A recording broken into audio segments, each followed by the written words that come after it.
All right, so let's get started with today's exercise, which is just really finishing the variable rate. We only had a few more chunks, so that should be pretty quick. And then after that, we're going to talk about the final project, which I'm really excited about it. I think you guys are going to have an interesting time. It's going to be challenging, but I think at the end, you're going to really be able to connect all the dots and really make sense of all of this that we've been doing this semester. Okay, so to finish the variable rate exercise, again, you're just seeing my overall course folder. I'm going to go into my project folder and launch my project using that RStudio icon. Please go ahead and do the same.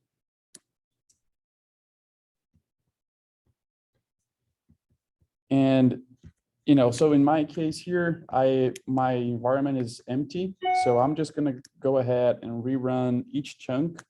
There are really not too many chunks here.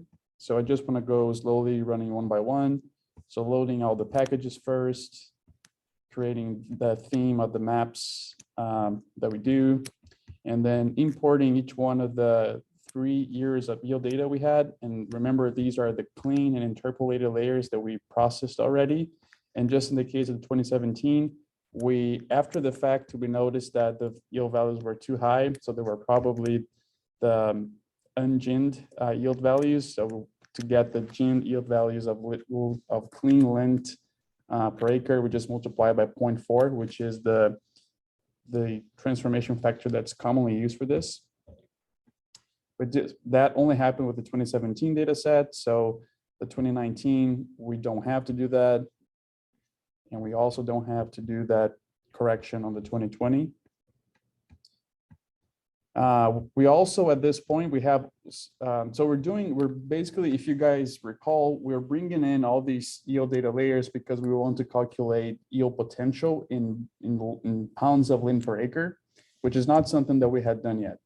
And we want to do that for each one of the zones. So to do that, we need to have yield data for all 3 years. And we also need to have the zone data, right? So that's why we're bringing the zone. So we have the zone column as well. And then we join all of them. And I really want to make a point here that you will have to do a few times during your project.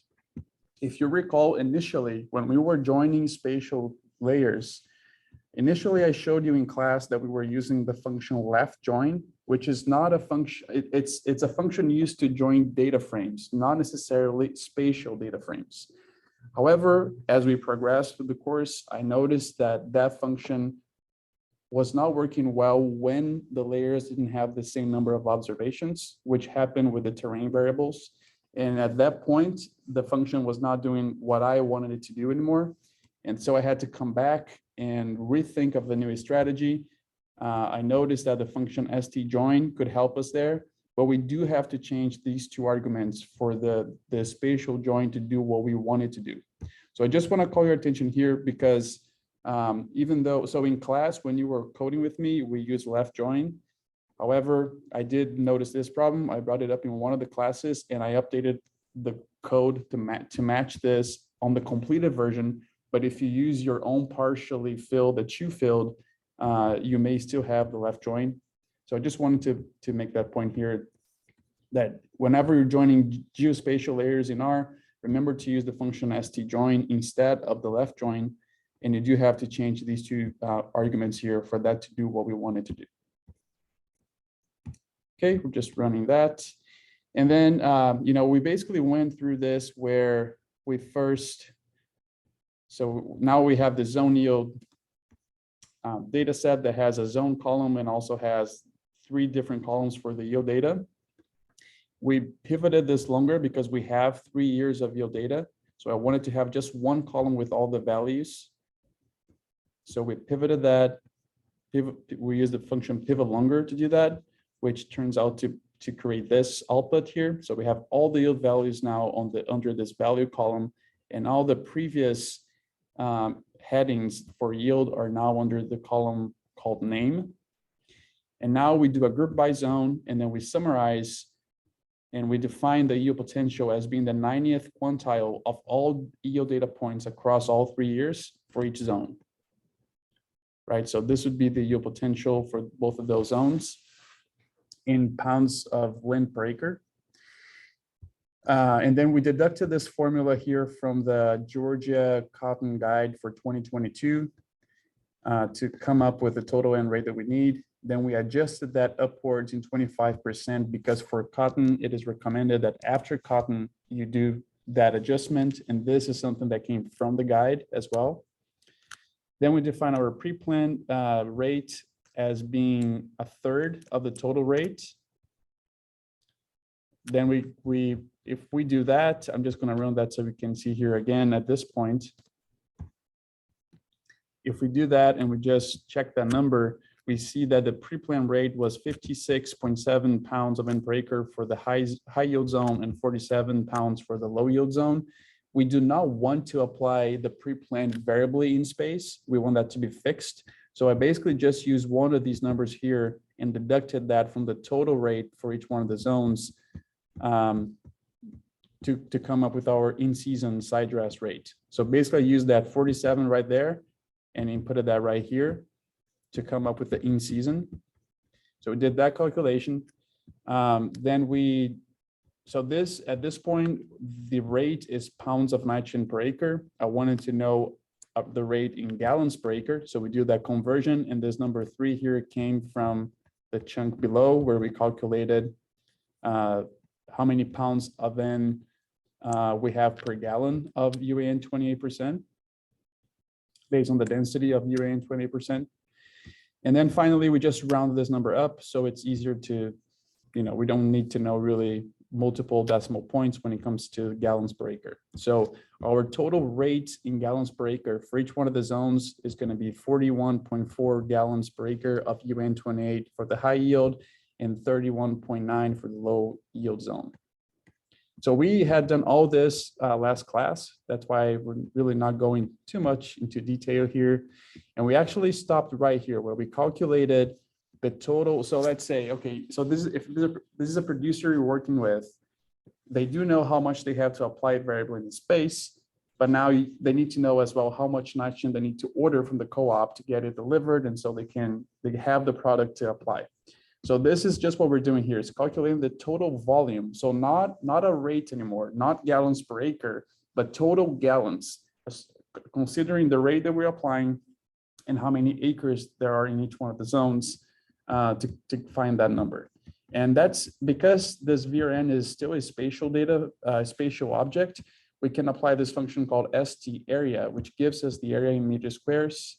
And then we just transform that to acre, multiply by our UAN rate in gallons per acre, and got our final number of this producer would need to order about 4,000 gallons of UAN 28% to conduct this application.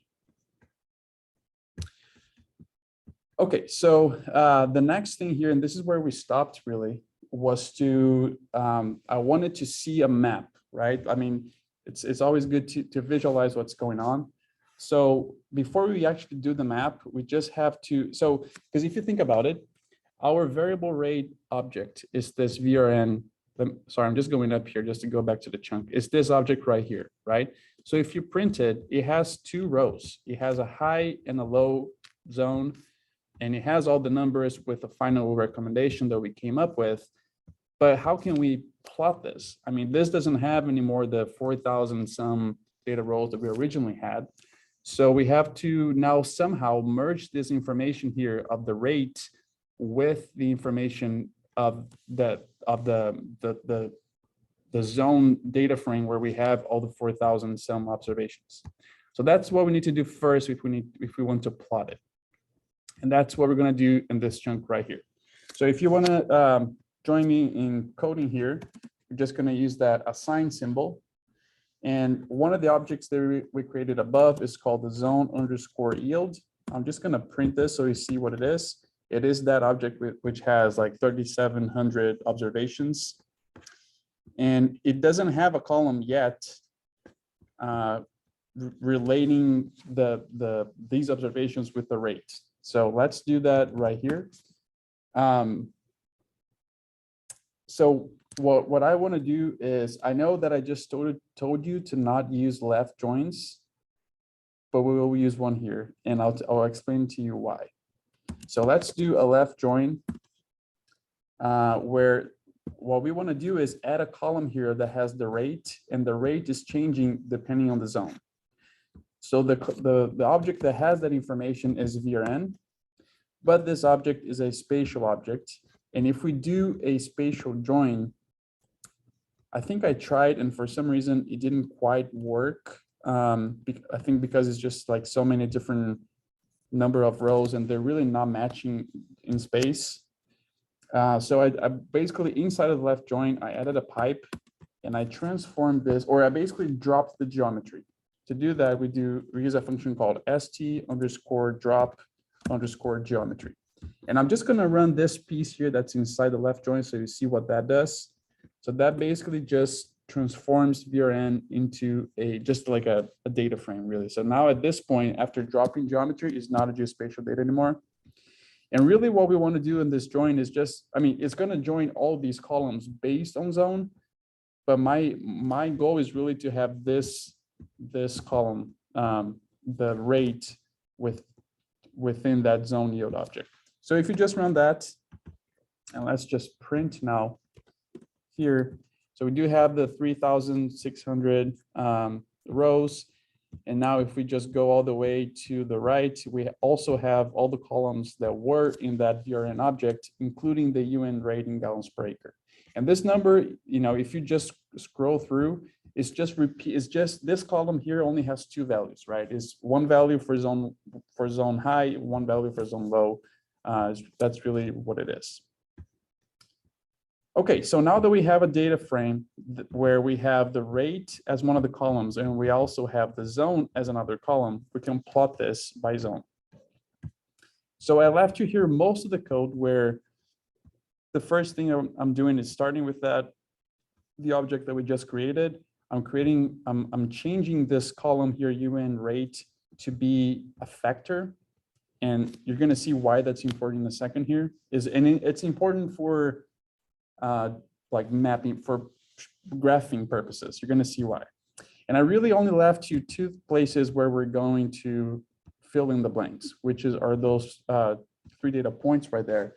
I want to change those to match this variable right here. So you can just copy this and paste under fill and under color.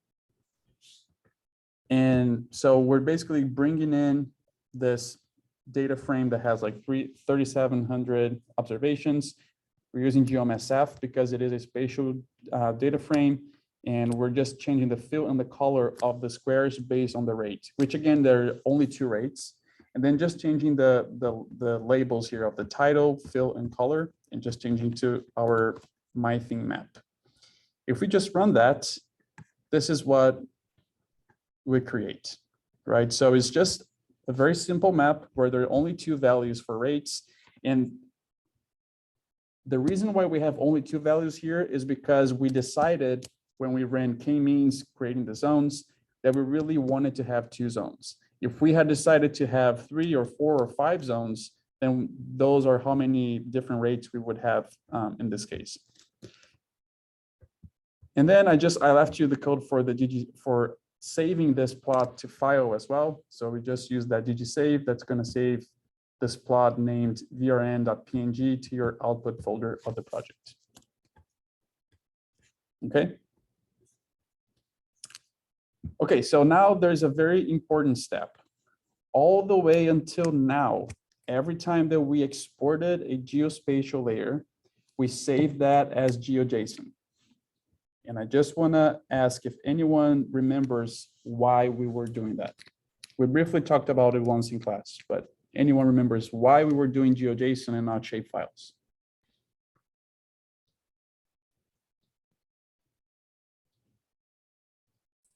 Any thoughts?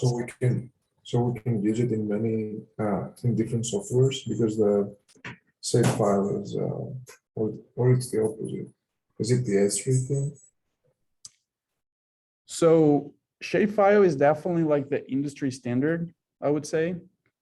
So many companies and softwares use shapefile. That's the shapefile is basically was introduced by Esri, which is the developer of ArcGIS and Arc products.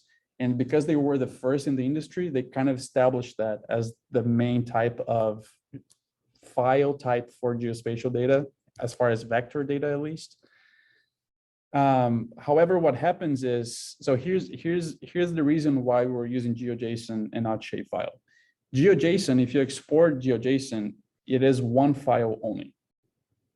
If you export, or if you import, or if you use shapefiles, there will be one file that has the extension .shp, meaning shapefile, but a shapefile always needs other accompanying files with it. So if we create a shapefile, we'll be creating at least 4 other files to go with that shapefile, and that is needed. So next, if we export a shapefile, next time you want to import it, you have to have all those 4 files in the folder to import it, even if you're just importing the SHP file. So that's just why that's the main reason is GeoJSON is only one file to import, or well, to import you import one anyways, but to export, when you save a GeoJSON, is just one file, and when you save a shapefile, it is at least 4, but could be up to 7 or 8 different files that are created together to make sense to that shapefile. So that's just why the main reason. So in this case here, assuming that now we are exporting this variable rate prescription to be used on a variable rate controller, which most likely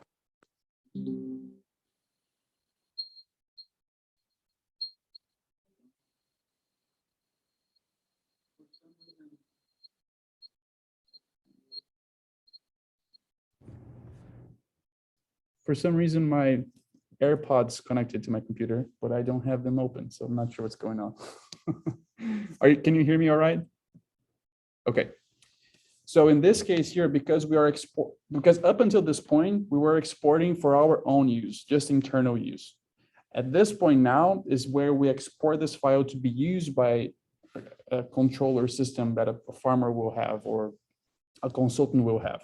So now we're gonna export this as a shapefile. And because as I was telling you that shapefiles are not just one file anymore, there are multiple files. It can be kind of messy if you look at a folder that has multiple shapefiles in the same folder. It can be very messy looking. So what I want to propose is that we come and we do a little bit more organization. So we will export this to our output folder. So if you just come back here on our files tab, our blue button, click on that. We want to export that here to our output folder, but I don't want to just save it at this level because it's going to be mixed with all of these files here. And what I want to do is create a folder inside output that I'm calling VRN and save that shapefile inside this folder. So it is like organized. So I already have this folder here, and you most likely do not. So for you to create that, you can just come here on this new folder icon, just open that, use VRN. I mean, I use uppercase. I would recommend the same, just so your code matches mine. If you use a different name or you use lowercase, you will have to adjust when you save the file. But just create a folder VRN and click OK. That folder will appear here. And now what I want to do, so once you do that, so once you are seeing this VRN folder inside of your output folder of your project, come back to the chunk, delete those 3 dots. And just to make it simpler, before we truly export, I just want to select the variables that are important for this application. So if we just print this object here and see, it has like 11 columns, right? And there's a whole bunch of things that we don't need anymore at this point.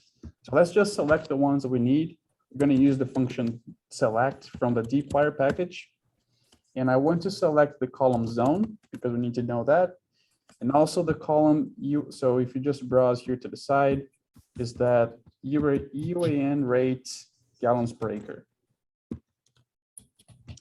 So this is what I want to have selected. If you just run this, we see that we kept the column zone, UAN rate, and the geometry, which is important. And now that we selected what we need, we're going to export this to file. So add a pipe there. Every time that we export something to file, that is a data related, not a plot, we use the function write underscore something. In this case here, because it is a geospatial layer, the shapefile is a geospatial layer, we're going to use write SF as we've been using up until this point. So open and close quotations, have your cursor blinking in between. We're going to get outside of the code folder, which is where we are now, .. You hit tab. We go inside the output folder and hit tab again. We want to go inside the VRN folder that we just created. And then right here is where I want to say vrn.shp. So shp is the extension of a shapefile. And notice that we use write_sf when we were creating GeoJSONs as well. So the function that we're using is the same. What is changing is basically just the extension that you give to the file that you are creating. Before this would have been .geojson, now is .shp. And also another very important point here, I mean, if you haven't run the code yet, and even if you had, add a comma here, and let's just change one argument that is called delete underscore DSN. I want to set this to true. What happens is, and we noted, I learned this myself throughout the course, is that the original behavior of this argument is false. And what that does is if I write, so right now, if I write this and delete DSN is false, which is the behavior, the default behavior is going to create that file originally for me. But if I, for some reason, rerun again this code and rerun again the same write_sf, is going to see that the file already exists on the second time I run this. And instead of overwrite, is going to append, is going to duplicate the number of rows, which is not what we want. So delete DSN equals true makes sure that it doesn't append, but it overwrites, which is what we want. Okay. And this is something key that you also have to pay attention during your project. Could be a source of error. So if you just run this, we get a warning just saying, I mean, it's really nothing important. It's just saying that Esri shapefile driver, which is the driver that's creating the shapefile for us, only takes shorter column names. Maybe one of our columns was too long. So it's just telling us that it abbreviated that name. So if you run this and you got a similar error, it means that it worked all right. And I just want to show you now. So I'm still in my output folder. If you're not there, you know how to get there. Just click on the R button and go to output. And if we go under VRN, notice now we do have that vrn.shp, the shapefile that we created, but it also created another 3 files. If I delete the other files and only keep the SHP, and I give to you only SHP, you will not be able to import it in any software, not in ArcGIS, not in R, anywhere. That's kind of the downside of shapefiles, is that they need all these accompanying files to be able to be used, really. And that's the reason why we were not using shapefiles up until here, because imagine for every file that you create, you're actually creating 4 at least other files or total files, which can get a little bit messy. Okay.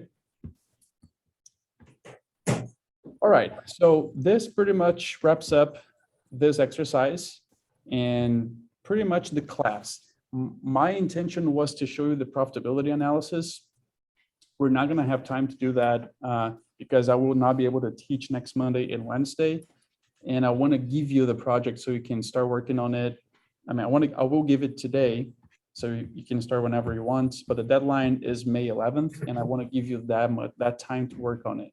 So to not extend things too much and give you less time for the project, I decided to skip the profitability exercise. So this basically wraps up our course. And now I want to tell you about the project. So I'm just going to close this, and I have here, you don't have yet, but I will show you and I will share after the class the instructions for the project. And it's going to be very important that we all understand and are on the same page. So this basically, this exercise here, I am creating a situation where you are opening your own consulting job and you're helping a farmer. And this farmer has for you these 4 different layers: field boundary, corn. So now it's corn. That's going to be important, especially for the variable rate part of the exercise. This is corn EO data just for 1 year. In class, we had 3. You're going to have to think about this and how we will incorporate this difference in the analysis as well. Soil ECA and elevation. So overall, pretty similar files to begin with. It's just that instead of cotton, it is corn, and it's just for 1 year instead of 3. So my directions to you, I have a whole bunch of directions here as far as where you will download. I'm going to upload the data and the instructions to GitHub right after class today. And I have some instructions here that I just want to walk you through quickly. So because this is an entire different field and different data, and it's going to be, same analysis, but on a different data set, I do not want you to use this project here, the 2022 Advanced BA initials. I don't want you to use this anymore. What I want you to do is to really create a new project.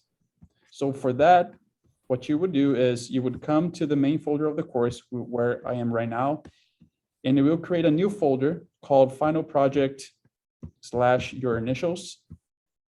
And then once you have that new folder here, you will go inside of the folder, create the data, code, and output folders. Well, maybe we can do that here because that's going to be really important. If you recall, getting right the structure of the RStudio project in the beginning is going to be hugely helpful when you're importing, exporting things. So maybe let's just walk through that together.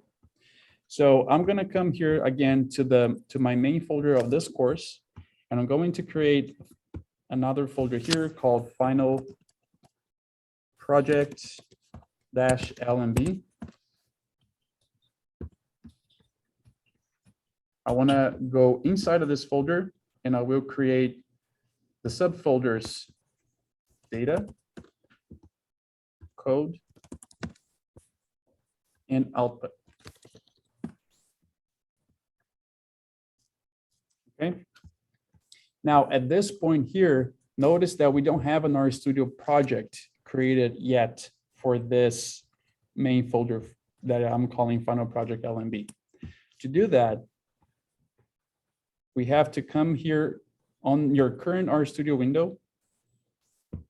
You click on that on the right top corner, and you say New Project. If it tells you if you want to save things or not, you can just say, you can click save, I suppose, to not lose anything. And it's going to bring up this dialog window here. We already have the directory created, so say existing directory. And now it's going to ask you to browse to that directory. So just make sure that you go there. Make sure you are inside the right folder, right? So it should be Final Project, your initials. And when you are at this level here, so when you are seeing the code, data, and output folder, you click open. So that's going to set the new project, the new RStudio projects directory to that folder that we specified. And now we just say create project. Okay, that pretty much closed the previous RStudio window we had and reopen this new one that we just started. So if you come to your Files tab, you should see code, data, output. And right now there's nothing in them because we have not copied or pasted anything in them yet. Okay. So I just want to take a moment here and ask, was everyone able to do this? On Zoom, everyone able to do this on Zoom? Awesome. Because in this, even though in class we only did this once because we used the same RStudio project throughout, if you're going to reuse R for your research or anything else, think of each project that you have as a new RStudio project. So this is the process that you would do on and on. And I just want to quickly show you here one of the very interesting advantages of doing this is if you, let's say I'm working on my final project and I want to go back to the class project, RStudio project, and check that one, you could come on this tab here, and you have here a list of the recently used RStudio projects here. So mine would be the second one on this list. And if you click on that button, it's going to open a new RStudio window that is focused on the project that you asked. So notice now, let me do this.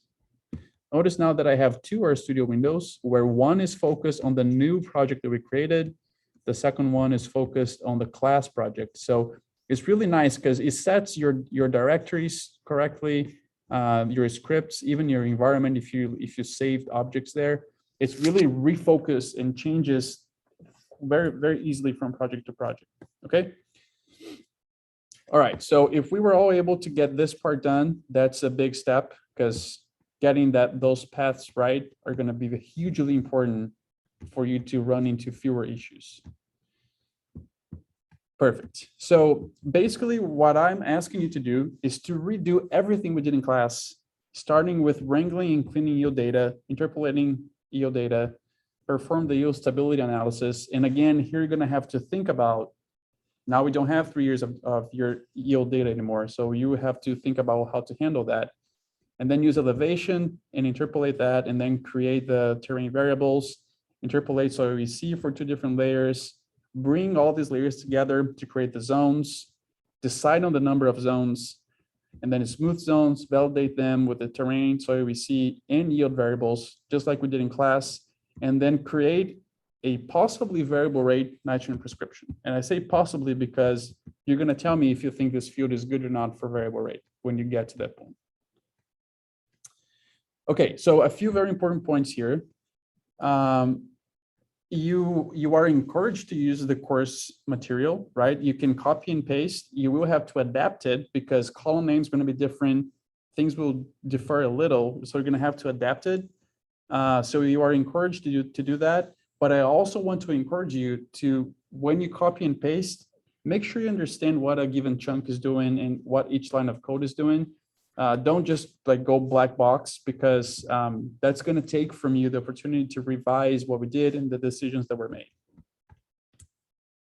And I also suggest that you have each one of the steps as a different R Markdown file. If you try to bring all of this in one R Markdown file, it's going to be very confusing and very long. So I do suggest that you use a similar approach as we did in class, with one R Markdown file for each one of the steps. Okay, so I am anticipating and expecting that you're going to run into issues. This is going to happen, and this is really part of the learning process. When you run into issues, you have to stop and think what's going on and try to fix it. That will happen, and it is normal. Now, one thing that I want to encourage is that you all help each other. So this is an individual project. Each one of you have to turn in individual project results to me, but I want to encourage you to help each other, especially because I believe you will run into similar issues, right? So what happens is, let's say Johnny's runs into an issue, he cannot figure it out, he emails me, and I reply him back with some guidelines, some answers, but then next thing I know, Emily is emailing me the same question. So that doesn't really, it's not very efficient for me to be responding to the same issue for multiple people. And also, I want you to have the opportunity to help each other. To do that on a way that works, we're going to be using GitHub. For that to work, you will have to have a GitHub account. If you don't have yet, you will have to create one. It is free and it's pretty easy and quick to create. And I want to ask you, if you don't have one yet, for you to create one right now. So if you don't have one yet, you have to go to www.github.com. That's the website. And I think it's, we can just do that. Let me just come here. So we would go github.com.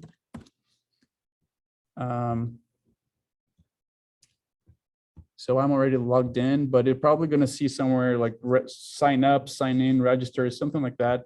If you don't have an account yet, please go ahead and do that and create an account. It's going to be very simple, very easy, and it is free.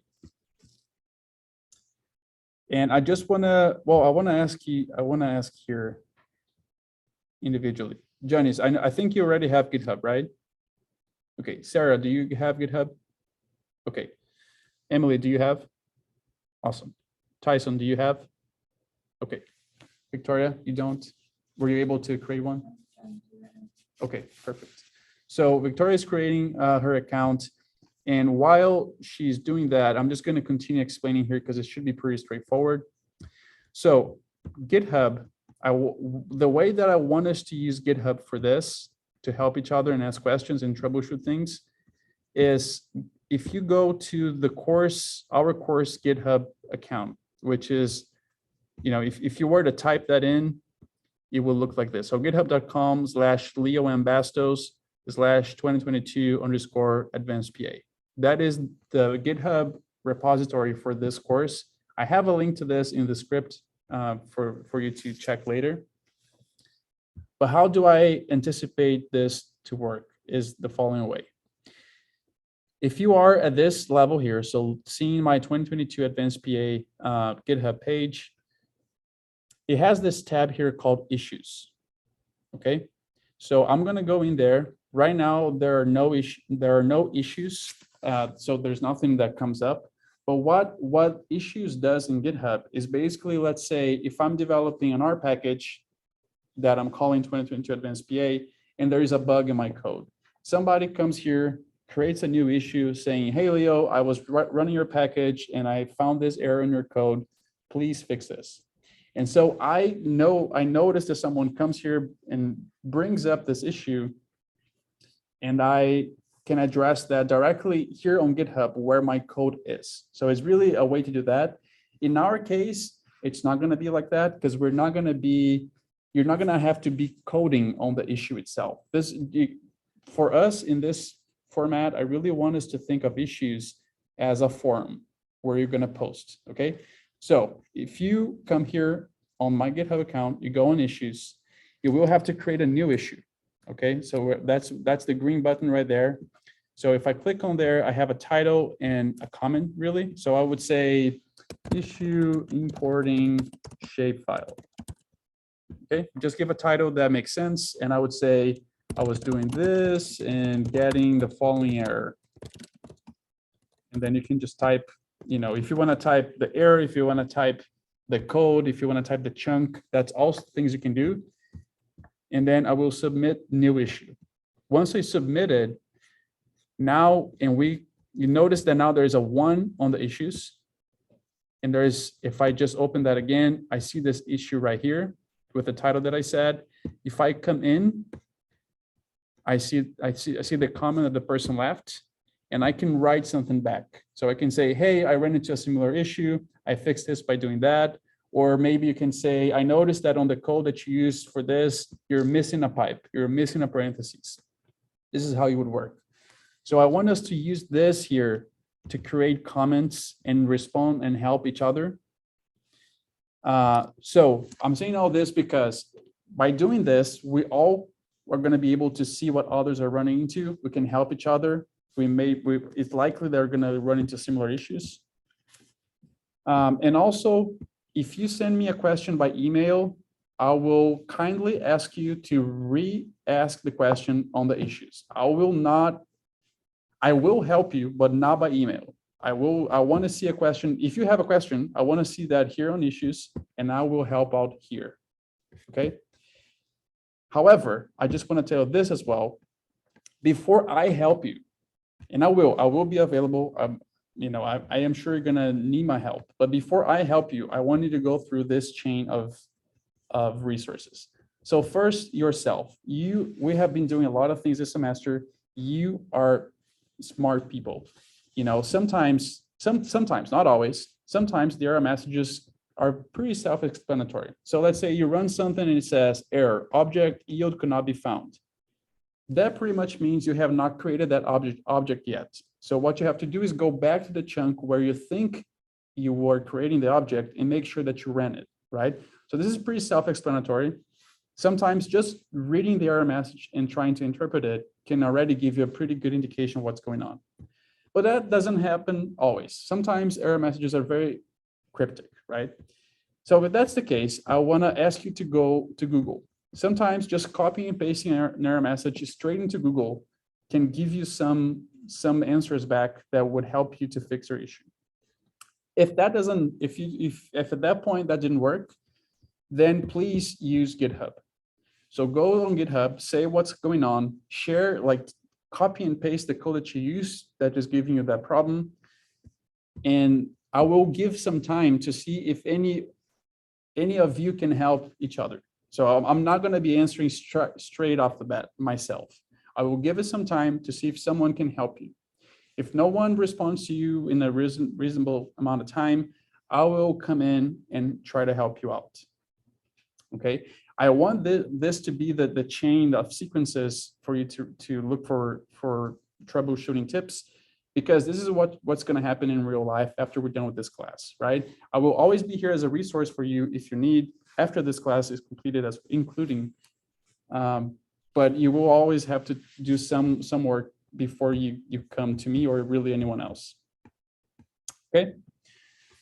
So with that, to make sure, so if you just come back here to GitHub, to make sure that you receive email notifications whenever someone posts a new issue or responds to a current issue on GitHub, you have to be watching this repository here. So for me, it says unwatch because I am already watching.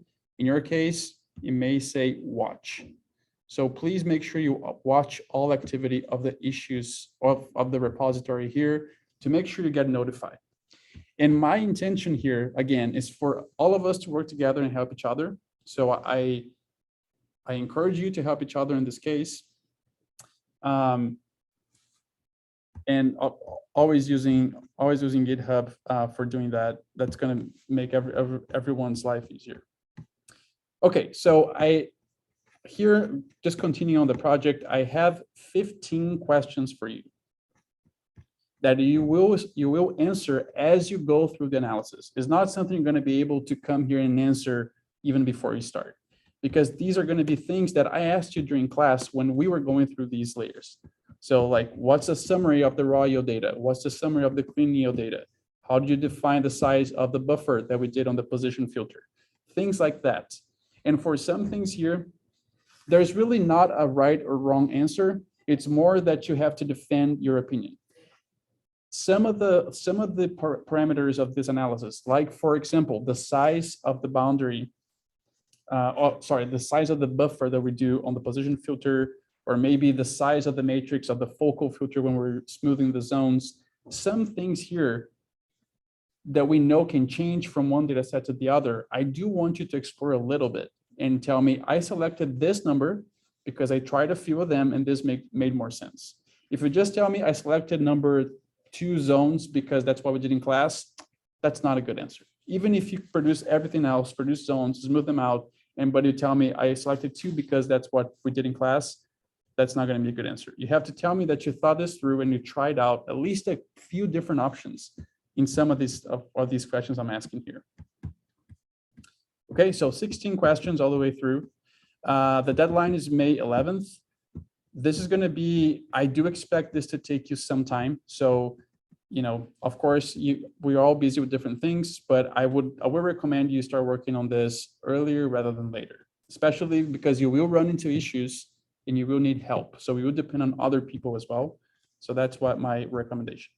At the end, so this file here, the project instructions, I will put on our class GitHub under final project. You're going to copy this same script into your final project folder under the code folder. So you're going to have all these that I'm telling you, including the questions. So feel free to just answer them right here, right on the script as you're going through your analysis.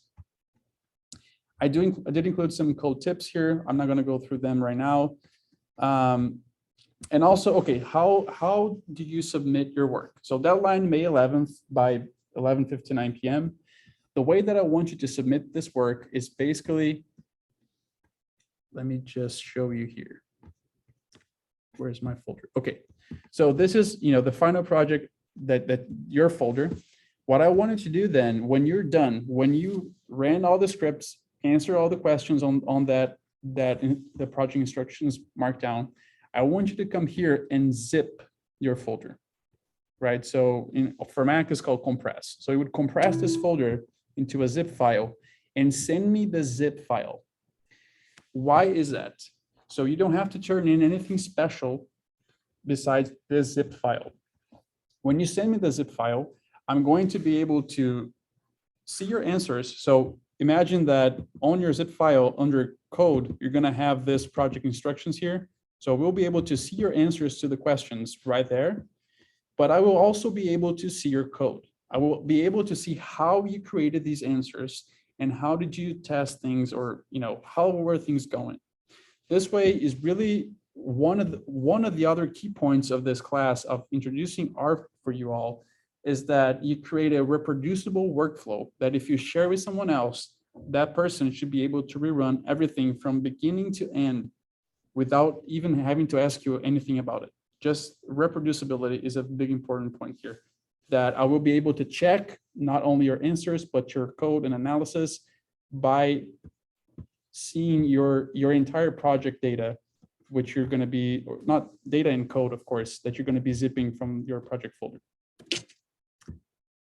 Okay, so I will be uploading to the course GitHub account the data sets you're going to need for this exercise, and also these instructions here for you to go through.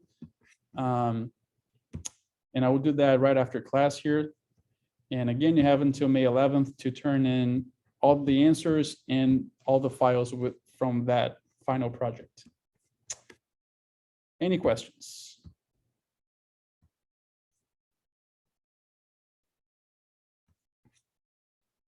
Okay. I do anticipate that you're going to have questions once you get started. Again, that's normal. Let's use GitHub for that. And yeah, I think this is the last time that we meet as a group. So I just want to say that even though we're going to be in touch until the end of this, it was really a pleasure to be with you all this semester, to think through all this workflow and develop this with you. I really, really hope that you can use this in the future, that this was useful for you. That was my goal coming in, is to create something useful and reusable for you as you go on in your careers. So I hope that at least to some extent I have fulfilled that.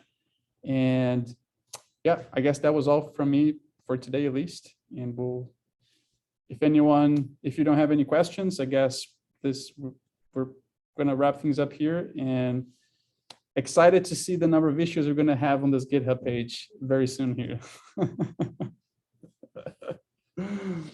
All right. Thanks, everyone. I'll see you. Thank you. Bye-bye. Thank you.